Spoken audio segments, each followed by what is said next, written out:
മഹാലക്ഷ്മി സീരിയലിൻ്റെ പുതിയൊരു എപ്പിസോഡിൻ്റെ പ്രമുഖ വിശേഷങ്ങളിലേക്ക് എല്ലാവർക്കും സ്വാഗതം. അങ്ങനെ കണ്ണനും ലോപ്പസൊക്കെ മാർക്കോയുടെ കാര്യത്തിൽ ഒരു മാറ്റവും ഇല്ലല്ലോ എന്നൊക്കെ പറഞ്ഞ് നിൽക്കുന്ന സമയത്ത് തന്നെ ഡോക്ടർ വന്നിട്ട് പറയുന്നുണ്ട്, മാർക്കോ ഇപ്പം നോർമലായി, ഇപ്പോൾ ഒരു കുഴപ്പമില്ല, ഞങ്ങൾക്ക് തന്നെ അത്ഭുതം, ഇങ്ങനെ ഒരിക്കലും സംഭവിച്ചിട്ടില്ല, സത്യം പറഞ്ഞാൽ ഒരു മിറാക്കിൾ സംഭവിക്കുക എന്നൊക്കെ പറയില്ലേ, മാർക്കോയുടെ കാര്യത്തിൽ ഇപ്പം അത് തന്നെ സംഭവിച്ചേക്കണെന്ന് പറഞ്ഞ് ഡോക്ടർ പോകുമ്പോൾ തന്നെ കണ്ണൻ പറയുന്നുണ്ട്, എന്തായാലും ഞങ്ങൾ പോയി പ്രാർത്ഥിച്ച ആ ഒരു അമ്പലത്തിന് ഒരുപാട് ശക്തിയുള്ളതാണ്, അവിടെ മഹിയും മഞ്ജും വന്നിട്ടുണ്ടായിരുന്നു മാർക്കോയ്ക്ക് വേണ്ടി പ്രാർത്ഥിക്കാൻ വേണ്ടി, അതുമാത്രമല്ല അവരും ഉണ്ടായിരുന്നു, ആ പ്രതാപനും പ്രതാപൻ്റെ അമ്മയും. അന്നേരം ലോപ്പസ് പറയുന്നുണ്ട്, അവർ മിക്കവാറും വന്നത് കണ്ണൻ സാറും മഹാലക്ഷ്മിയും മരിക്കണമെന്ന് പ്രാർത്ഥിക്കാൻ വേണ്ടിയിട്ടായിരിക്കും. അന്നേരം കണ്ണൻ പറയുന്നുണ്ട്, അത് പിന്നെ അങ്ങനെയല്ലേ സംഭവിക്കുകയുള്ളൂ, എന്തായാലും ഞാൻ മഹിയെ വിളിച്ച് വിവരം പറയട്ടെ എന്നും പറഞ്ഞ് കണ്ണനാണെങ്കിൽ വേഗം തന്നെ ഫോൺ എടുത്ത് മഹാലക്ഷ്മിയെ വിളിച്ച് വിവരങ്ങൾ പറയുന്നുണ്ട്. ആ സമയത്ത് മഹാലക്ഷ്മിക്കാണെങ്കിൽ വിശ്വാസം വരുന്നില്ല. മഹാലക്ഷ്മി ചോദിക്കുന്നുണ്ട്, കണ്ണേട്ടൻ എന്നെ സമാധാനിപ്പിക്കാൻ വേണ്ടി പറയണതാണെന്ന് ചോദിക്കുമ്പം, ഇല്ലടോ ഞാൻ ശരിക്കും പറയണതാ, മാർക്കോയ്ക്ക് ഇപ്പോൾ ഒരു കുഴപ്പമില്ല, അവൻ നോർമലായെന്നാണ് ഡോക്ടർ പറയണേ, നമ്മളുടെ എല്ലാവരുടെയും പ്രാർത്ഥന ഫലം കണ്ടു, ഇനിയിപ്പോൾ തനിക്ക് വിശ്വാസം ഇല്ലെങ്കിൽ താനൊരു കാര്യം ചെയ്യുക, ലേഖേനെയും മഞ്ജുവിനെയും കൂട്ടി ഇങ്ങോട്ട് പോരെ മാർക്കോയെ കാണാം, അപ്പോൾ തനിക്ക് വിശ്വാസമാവുമല്ലോ എന്ന്. അന്നേരം മഹാലക്ഷ്മി പറയുന്നുണ്ട്, ഇല്ല കണ്ണേട്ട, മുറിവ് പറ്റി കിടക്കണ മാർക്കോയെ കാണാൻ എനിക്ക് താല്പര്യമില്ല, അതുകൊണ്ട് ഞാൻ വരുന്നില്ല, എന്തായാലും മാർക്കോ കുറച്ചും കൂടി ഭേദമാവട്ടെ, അപ്പം ഞാൻ വന്ന് കണ്ടോളാണ്. പിന്നീട് കണ്ണൻ ഫോൺ വെച്ചിട്ട് ലോപ്പസിനോട് പറയുന്നുണ്ട്, മേഹൻ എന്തായാലും മരിച്ചിട്ടില്ല, അവനക്ക് ഇപ്പോൾ ഗുരുതരാന്നാണ് ഡോക്ടർ പറഞ്ഞത്, എന്തായാലും അവനക്ക് ഓർമ്മ തിരിച്ചു കിട്ടണ ആ സമയം വരെ എൻ്റെ ഈ നാടകം മുന്നോട്ട് പോവുള്ളൂ, അത് കഴിഞ്ഞാൽ എൻ്റെ നാടകം അവസാനിപ്പിക്കേണ്ടി വരും. ആ സമയത്ത് ലോപ്പസ് പറയുന്നുണ്ട്, അതൊന്നും സാരമില്ല സാറേ, എന്തായാലും മേഘന എന്തെങ്കിലും മാറ്റമുണ്ടോ എന്നറിയാൻ ഞാനിവിടെ ഉണ്ടല്ലോ, ഇനിയിപ്പോൾ ഞാൻ പുറത്തേക്ക് പോയാലും മാർക്കോയുടെയും എൻ്റെയും സുഹൃത്തുക്കൾ ആരെങ്കിലുമൊക്കെ മാറി മാറി ഇവിടെ ഉണ്ടാവും, ഞങ്ങൾ ആ മേഘനെ വാച്ച് ചെയ്തുകൊണ്ട് നിന്നോളാം, അതൊന്നും ഓർത്ത് കണ്ണൻ സാറ് ടെൻഷനാവണ്ടാന്ന്. അവരങ്ങനെ സംസാരിച്ച് നിൽക്കുന്ന സമയത്ത് നമ്മളുടെ മാർക്കോനെ വീൽ ചെയറിലായിട്ട് ഒരു സിസ്റ്റർ അങ്ങോട്ട് കൊണ്ടുവരുന്നുണ്ട്. വീൽ ചെയറിൽ കണ്ണൻ്റെയൊക്കെ നേരെ നോക്കി ചിരിച്ചുകൊണ്ട് വരുന്ന മാർക്കോയെ കണ്ടതും കണ്ണനും ലോപ്പസിനും ഭയങ്കര അത്ഭുതമാവുന്നുണ്ട്. എന്നിട്ട് കണ്ണൻ വേഗം തന്നെ മാർക്കോയുടെ അടുത്തേക്ക് നിന്നിട്ട്, ഇപ്പോൾ നിനക്ക് എങ്ങനെയുണ്ട് മാർക്കോ എന്ന് ചോദിക്കുമ്പം, എനിക്കൊരു കുഴപ്പമില്ല സാറേ, സാറിന് കുഴപ്പമൊന്നുമില്ലല്ലോ എന്ന് ചോദിക്കുമ്പം, ഇല്ല എനിക്ക് ഒന്നും പറ്റിയില്ല, ആ മേഘൻ ഇപ്പോൾ എങ്ങനെയുണ്ടെന്ന് ചോദിക്കുമ്പം, മേഘൻ ഗുരുതരാവസ്ഥയിൽ ഇവിടെ തന്നെയുണ്ട്, അവൻ ഇവിടെ ഉണ്ടോ, അവനപ്പോൾ മരിച്ചില്ലേ എന്ന് ചോദിക്കുമ്പം, ഇല്ല മാർക്കോ, അവൻ മരിച്ചിട്ടില്ല, എന്തായാലും അവനക്കിപ്പോൾ ബോധമില്ല, അവൻ ഗുരുതരാവസ്ഥയിൽ തന്നെയാണെന്നാണ് ഡോക്ടർ പറഞ്ഞത്, അത് ഓർത്ത് കണ്ണൻ സാറ് ടെൻഷനാവുമൊന്നും വേണ്ട, അവൻ്റെ കാര്യം ഞങ്ങൾ കൈകാര്യം ചെയ്തോളാന്ന്. പിന്നീട് നമ്മളുടെ മഞ്ജു ആണെങ്കിൽ മഹാലക്ഷ്മിയോട് പറയുന്നുണ്ട്, എന്തായാലും മേടത്തി ആസ്പത്രിയിലേക്ക് വന്നില്ല എന്നല്ലേ പറഞ്ഞ്, ഞാനൊന്ന് പോയി മാർക്കോയും പിന്നെ എൻ്റെ മുറച്ചെറുക്കനുണ്ടല്ലോ ആ മേഘൻ, അവനെ ഒന്ന് കണ്ടിട്ട് വരാം, അവൻ്റെ അവസ്ഥ എങ്ങനെയുണ്ടെന്ന് എനിക്ക് നേരിട്ട് തന്നെ ഒന്ന് കാണണം. ആ സമയത്ത് മഹാലക്ഷ്മി പറയുന്നുണ്ട്, എന്നാൽ നീ പോയിട്ട് വാ മഞ്ജു, ഞാൻ എന്തായാലും വരുന്നില്ല എന്ന്. പിന്നീട് കാണിക്കുന്നത് നമ്മളുടെ വാമദേവൻ്റെ ഫോണിലോട്ടൊരു കോള് വരുന്നുണ്ട്.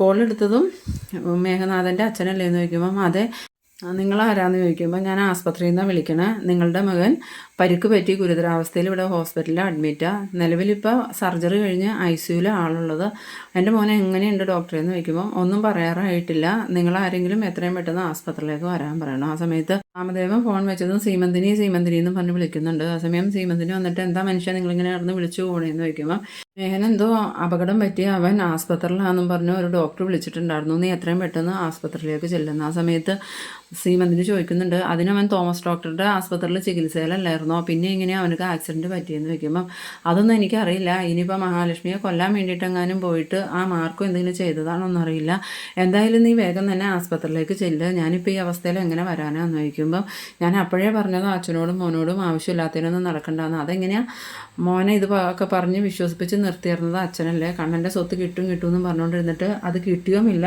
ഇപ്പോൾ മോനും മരണാസന്ന നിലയിലായി, ഞാൻ എന്തായാലും പോയി നോക്കട്ടെ എന്നും പറഞ്ഞ് സീമന്തിനി പോകുന്നുണ്ട്. പിന്നീട് കാണിക്കുന്നത് നമ്മളുടെ സീമന്തിനി ആണെങ്കിൽ ആസ്പത്രിയിൽ വന്നിട്ട് ഡോക്ടറെ കാണാൻ ചെല്ലുന്നുണ്ട്. ഡോക്ടറെ കണ്ടിട്ട്, മേഘന എങ്ങനെയുണ്ട് ഡോക്ടർ എന്ന് ചോദിക്കുമ്പോൾ, അതൊന്നും പറയാറായിട്ടില്ല, നില ഇപ്പോഴും ഗുരുതരമായി തന്നെ തുടരുക, ഭാഗ്യമുണ്ടെങ്കിൽ മാത്രമേ രക്ഷപ്പെടുകയുള്ളൂ, ഇപ്പം മരണത്തിനും ജീവിതത്തിനും ഇടയിലുള്ള ഒരു നൂൽപ്പാലത്തിലൂടെ അയാൾ സഞ്ചരിച്ചുകൊണ്ടിരിക്കണം, പിന്നെ നമ്മൾ വിചാരിക്കും പോലെയൊന്നും അല്ലല്ലോ കാര്യങ്ങൾ, ദൈവം കൂടി വിചാരിക്കണ്ടേ, നിങ്ങൾ മനസ്സൊരുക്കി പ്രാർത്ഥിക്കാൻ. ആ സമയത്ത് സീമന്തിനി പറയുന്നുണ്ട്, ഇതെങ്ങനെയാണ് സംഭവിച്ച ഡോക്ടറെ എന്ന് ചോദിക്കുമ്പം, അതൊന്നും ഞങ്ങൾക്കറിയില്ല, ഇനിയിപ്പോൾ അയാൾക്ക് ബോധം വന്നാൽ മാത്രമേ ശരിക്കും എന്താ സംഭവിച്ചതെന്ന് അറിയാൻ പറ്റുള്ളൂ, ഇതുവരെ അയാൾക്കൊരു മാറ്റമില്ല എന്ന്. അത് കേട്ടതും, എൻ്റെ മോനെ എങ്ങനെയെങ്കിലും രക്ഷിക്കണം ഡോക്ടറെ എന്നും പറഞ്ഞ് സീമന്തിനി കരയുമ്പോൾ, ഞങ്ങൾ ഞങ്ങളുടെ കഴിവിൻ്റെ പരമാവധി നോക്കി, പക്ഷേ മാറ്റമൊന്നുമില്ല, ഇനി ദൈവത്തിൻ്റെ കയ്യിലല്ല എന്ന് പറയണു. അത് കേട്ടതും സീമന്തിനി ആണെങ്കിൽ അവിടെ നിന്ന് പൊട്ടിക്കരയുന്നുണ്ട്. ആ സമയത്ത് കണ്ണൻ അങ്ങോട്ട് വരുന്നുണ്ട്. ഇവരുടെ കരച്ചിൽ കാണുമ്പോൾ കണ്ണൻ മനസ്സിൽ വിചാരിക്കുന്നുണ്ട്, മഹീനെയും എന്നെയും കൊല്ലണം എന്ന് പറഞ്ഞുകൊണ്ട് നടക്കണ സ്വന്തം മകൻ സുഖമില്ലാതെ ഇപ്പോൾ ആസ്പത്രിയിലാണെന്ന് അറിഞ്ഞപ്പോൾ അമ്മായിയുടെ കണ്ണിൽ നിന്ന് കണ്ണീര് വരുന്നുണ്ടല്ലോ. ഞങ്ങൾ മരിച്ചു എന്ന് പറഞ്ഞ് എത്ര പ്രാവശ്യം നിങ്ങളെല്ലാവരും ചേർന്ന് കേക്ക് മുറിച്ച് സന്തോഷം ആഘോഷിച്ചേക്കണത്. ഇപ്പോൾ സ്വന്തം മോനക്ക് പറ്റിയപ്പോൾ നിങ്ങൾക്ക് ആ സന്തോഷമൊന്നുമില്ല. ഇതിങ്ങനെ മനസ്സിൽ ആലോചിച്ചുകൊണ്ട് വരുന്നുണ്ട്. ആ സമയത്ത് നമ്മളുടെ സീമന്തിരിയാണെങ്കിൽ കണ്ണനെ കാണുന്നുണ്ട്. കണ്ണനെ കണ്ടതും കണ്ണ മോനേന്നും പറഞ്ഞുകൊണ്ട് സീമന്തിനി ഓടി കണ്ണൻ്റെ അടുത്തേക്ക് ചെല്ലുന്നുണ്ട്. ആ സമയത്ത് എന്താ അമ്മായി മേഘന എങ്ങനെയുണ്ടെന്ന് ചോദിക്കുമ്പം ഡോക്ടർ പറയണത് അവൻ്റെ നില കുറച്ച് സീരിയസ് ആണ്. നീ എങ്ങനെയാണ് കണ്ണ അറിഞ്ഞതെന്ന് ചോദിക്കുമ്പം എന്നെയും ഇവിടെ നിന്ന് വിളിച്ച് പറഞ്ഞിട്ട് ഞാൻ വന്നതാ. എന്തായാലും അമ്മായി ഇവിടെ ഉണ്ടല്ലോ, ഞാനൊന്ന് മേഘനെ കണ്ടിട്ട് വരട്ടേന്ന്. അങ്ങനെ കണ്ണനാണെങ്കിൽ മേഘനെ കാണാനായിട്ട് കയറുന്നുണ്ട്. മേഘനെ കാണാൻ കയറി റൂമിൽ ചെന്ന് മേഘൻ്റെ നേരെ നോക്കുമ്പോൾ മേഘന ഇങ്ങനെ കണ്ണ് തുറന്ന് കിടക്കുന്നുണ്ടെന്നല്ലാതെ മേഘന് യാതൊരു വിധ ഓർമ്മയോ ബോധമോ ഒന്നുമില്ല. എന്നിട്ട് കണ്ണനാണെങ്കിൽ മേഘ എന്നും പറഞ്ഞ് വിളിക്കുന്നുണ്ടെങ്കിലും മേഘനാണെങ്കിൽ ഒരനക്കം പോലും ഇല്ല. ഈ സമയത്ത് കണ്ണൻ മനസ്സിൽ വിചാരിക്കുന്നുണ്ട്, എൻ്റെ മാർക്കോയെ കൊല്ലാൻ നോക്കിയാൽ നീ ഇങ്ങനെ തന്നെ കിടക്കണം, ജീവിതകാലം മുഴുവൻ നീ ഇങ്ങനെ കിടക്കാനാ യോഗ്യതയുള്ള, ഒരിക്കലും നീ എഴുന്നേറ്റ് നടക്കാൻ പാടില്ല എന്നൊക്കെ ഇങ്ങനെ മനസ്സിൽ വിചാരിച്ചുകൊണ്ട് കണ്ണനാണ് ഈ വെളിയിലേക്ക് വരുന്നുണ്ട്. എന്നിട്ട് സീമന്തിനിയോട് പറയുന്നുണ്ട്, അമ്മായി വിഷമിക്കാതിരിക്കുക, ഇവിടുത്തെ ഏറ്റവും നല്ല ചികിത്സ തന്നെ മേഘന ഞാൻ കൊടുക്കാം, പൈസയുടെ കാര്യമെന്ന് ഓർത്ത് അമ്മായി ടെൻഷൻ ആവണ്ട. ആ സമയത്ത് സീമന്തിനി പറയുന്നുണ്ട്, ഡോക്ടർ പറഞ്ഞത് അവൻ്റെ കാര്യത്തിൽ വലിയ പ്രതീക്ഷയൊന്നും വേണ്ടാന്നാ മോനെ എന്ന് പറയുമ്പോൾ അതൊക്കെ ദൈവത്തിൻ്റെ കയ്യിലല്ലേ അമ്മായി എന്നും പറഞ്ഞുകൊണ്ട് കണ്ണൻ അങ്ങോട്ട് പോകുന്നുണ്ട്. ഈ സമയത്ത് നമ്മളുടെ മഞ്ജു ആണെങ്കിൽ മാർക്കോയെ കാണാനായിട്ട് വരുന്നുണ്ട്.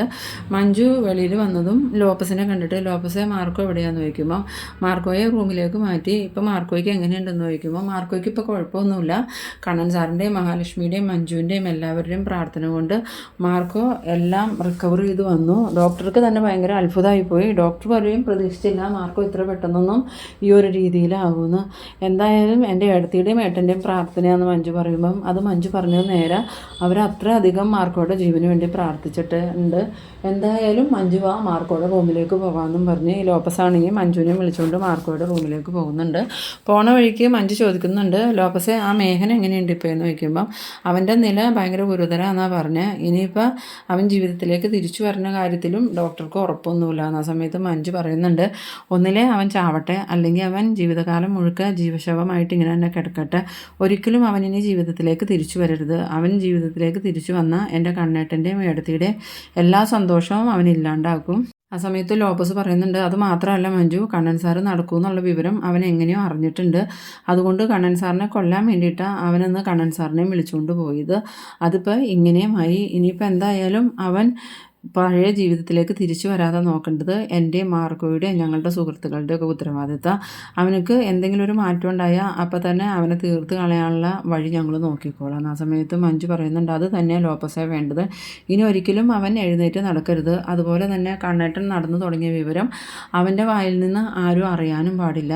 നിങ്ങൾ എന്ത് ചെയ്തിട്ടാണെങ്കിലും കണ്ണേട്ടനെ അതിൽ നിന്ന് രക്ഷിക്കണമെന്ന്. പിന്നീട് നമ്മളുടെ മഞ്ജു ആണെങ്കിൽ റൂമിൽ ചെല്ലുമ്പോൾ മാർക്കോ ഇങ്ങനെ എഴുന്നേറ്റിരിക്കണേ കാണുന്നത്. അത് കണ്ടിട്ട് മഞ്ജു പറയുന്നുണ്ട്, എനിക്കിത് വിശ്വസിക്കാൻ പറ്റുന്നില്ല മാർക്കോയ്ക്ക് ആകെ ഗുരുതര അവസ്ഥയിലാണെന്നാണ് സാഹറേട്ടനൊക്കെ വിളിച്ചിപ്പോൾ പറഞ്ഞത്. എന്തായാലും എൻ്റെ കണ്ണേട്ടൻ്റെ പ്രാർത്ഥനയുടെ ഫലമായിരിക്കും മാർക്കോ ഇത്ര പെട്ടെന്ന് റെഡിയായി വന്നതെന്ന് പറയുമ്പോൾ മാർക്കോയാണെങ്കിൽ മനസ്സിൽ ഓർക്കുന്നുണ്ട് ആ ഒരു അമ്മ വന്നതും അമ്മ മാർക്കോയുടെ കയ്യിൽ നിന്നും നഷ്ടപ്പെട്ടു പോയ ആ ഒരു വേല് തിരിച്ചു കൊടുത്തതും പിന്നെ അമ്മ ഭസ്മം കൊടുത്തതൊക്കെ ഓർക്കുന്നുണ്ടെങ്കിൽ അതൊന്നും ആരോടും പറയാൻ പറ്റാത്ത കാര്യമായതുകൊണ്ട് മാർക്കോ പറയുന്നുണ്ട്, അതേ മഞ്ജു, കണ്ണൻ സാറിൻ്റെയും മഹാലക്ഷ്മിയുടെയും പ്രാർത്ഥന കൊണ്ട് മാത്രമാണ് ഞാനിപ്പോൾ ജീവിതത്തിലേക്ക് തിരിച്ചു വന്നത്.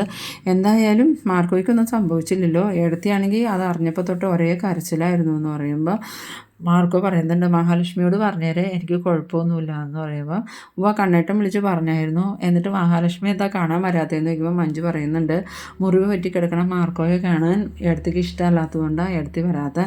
മാർക്കോ കുറച്ചും കൂടി ഒന്ന് ഭേദപ്പെട്ടതിന് ശേഷം വന്ന് കാണാമെന്നും പറഞ്ഞ് ഏടത്തി അവിടെ സങ്കടപ്പെട്ടിരിക്കുന്നുണ്ടെന്ന്. പിന്നീട് മഞ്ജു ആണെങ്കിൽ മാർക്കോയോടൊക്കെ യാത്ര പറഞ്ഞ് പുറത്തേക്ക് ഇറങ്ങുന്ന സമയത്ത് നമ്മളുടെ സീമന്തിനെ കാണുന്നുണ്ട്.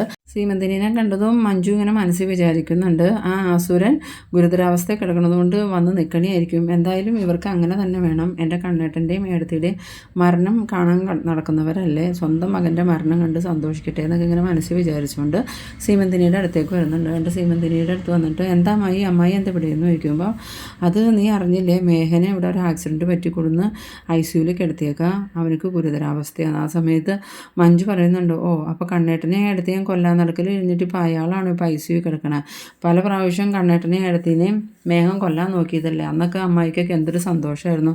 ഇപ്പോൾ സ്വന്തം മോനെ അവസ്ഥയിലായപ്പോൾ അമ്മായിയുടെ സന്തോഷമൊക്കെ എവിടെ പോയെന്ന്. ആ സമയത്ത് സീമന്തിന് പറയുന്നുണ്ട്, നീ എന്താ മഞ്ജു ഇങ്ങനെയൊക്കെ പറയണേ, ഒന്നുമില്ലെങ്കിലും അവൻ നിൻ്റെ ഭർത്താവായിരുന്നില്ലേ, അതുമാത്രമല്ല നിൻ്റെ മുറച്ചെറുക്കനും അല്ലേ, സ്വന്തം അമ്മാവൻ്റെ മോനൊരു ആക്സിഡൻറ്റ് പറ്റിയപ്പോൾ നീ ഇങ്ങനെയൊക്കെയാണ് പറയണേന്ന് ചോദിക്കുമ്പോൾ, ഞാൻ അയാളുടെ മുറപ്പെണ്ണായിരുന്നല്ലോ, എന്നിട്ട് ഞാനുമായിട്ടുള്ള വിവാഹം നടന്നതിന് ശേഷം അയാൾ അന്യ സ്ത്രീകളെ അന്വേഷിച്ച് നടക്കുമല്ലായിരുന്നോ, അങ്ങനെയുള്ള ഒരുത്തനോട് എനിക്കൊരു സഹതാപവും തോന്നണില്ല. അതുമാത്രമല്ല അയാൾ മരിക്കണേ തന്നെയാണ് നല്ലത്, ഇല്ലെങ്കിൽ അയാൾ ഇനിയും എൻ്റെയും സാഗറേട്ടൻ്റെയും അതുപോലെ കണ്ണേട്ടൻ്റെയും ഏടത്തിയുടെയും ഒക്കെ പുറകെ അവരുടെ ജീവൻ എടുക്കാനായിട്ട് നടക്കുന്നു. അത് കേട്ടതും സീമന്തിന് പറയുന്നുണ്ട്, നീ ഇത്രയ്ക്കും ദുഷ്ടയാർന്നോടി, നീ ഇനി ഒരു കാലത്തും ഗതി പിടിക്കാൻ പോണില്ല, നീ നോക്കിക്കോ, നീ ഇതിനൊക്കെ അനുഭവിക്കുമെന്ന് പറയുമ്പോൾ മഞ്ജു പറയുന്നുണ്ട്, എൻ്റെ അനുഭവിക്കലൊക്കെ കഴിഞ്ഞ അമ്മായി, ഇനിയിപ്പോൾ എനിക്കൊന്നും അനുഭവിക്കാനില്ല, എന്തായാലും ഞാൻ അതിൽ നിന്നും രക്ഷപ്പെട്ടല്ലോ, എനിക്ക് ആ കാര്യത്തിൽ സമാധാനമുള്ളൂ എന്ന് പറഞ്ഞ് മഞ്ജു അങ്ങോട്ട് പോകുമ്പോൾ സീമന്തിനെയാണെങ്കിൽ ഇങ്ങനെ ആകെ ദേഷ്യപ്പെട്ട് നിൽക്കുന്ന ആ ഒരു സീനിലാണ് ഈ എപ്പിസോഡ് അവസാനിക്കുന്നത്.